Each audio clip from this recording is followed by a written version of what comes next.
Hello, ఇవాల్టి recipe healthy pizza. మా ఇంట్లో అయితే ఈ పిజ్జా అందరికీ చాలా బాగా నచ్చింది.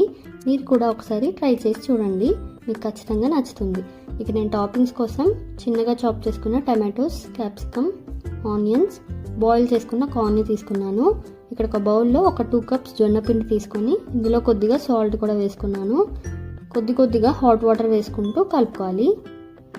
హాట్ వాటర్ని చూసుకొని వేసుకోండి. ఒక 5 మినిట్స్ అయినా బాగా కలుపుకోవాలి పిండిని. ఇలా ఒక 5 మినిట్స్ బాగా కలిపేసుకొని పక్కన పెట్టుకున్నాను. ఇప్పుడు ఒక చిన్న బాల్ జొన్న పిండిని తీసుకొని బేస్ రెడీ చేసుకుందాం. ఇలా స్ప్రెడ్ చేసుకొని పొడిపిండి వేసుకొని లైట్ హ్యాండెడ్తో రోల్ చేసుకోవాలి. అస్సలు బరువు పెట్టకూడదు, లేదంటే విరిగిపోతుంది. చాలా లైట్గా ఇలా ప్రెస్ చేసుకొని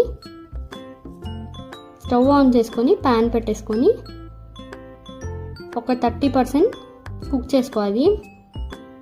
ఇలా కొద్దిగా కుక్ చేసుకొని పక్కన పెట్టేసుకున్నాను. ఇప్పుడు పిజ్జా సాస్ కానీ టమాటో కెచప్ కానీ స్ప్రెడ్ చేసుకొని ఇలాగా పైనుంచి ఆనియన్స్, టాపింగ్స్ మీకు నచ్చినట్టు వేసుకోండి. చికెన్ అయినా వేసుకోవచ్చు, లేదంటే పన్నీర్, స్వీట్ కార్న్ ఏదైనా వేసుకోవచ్చు. ఇప్పుడు ఇందులో క్యాప్సికమ్, టమాటో,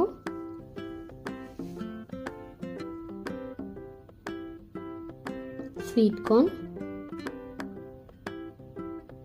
వేసేసి పైనుంచి చీజ్ వేసేసుకుంటున్నాను.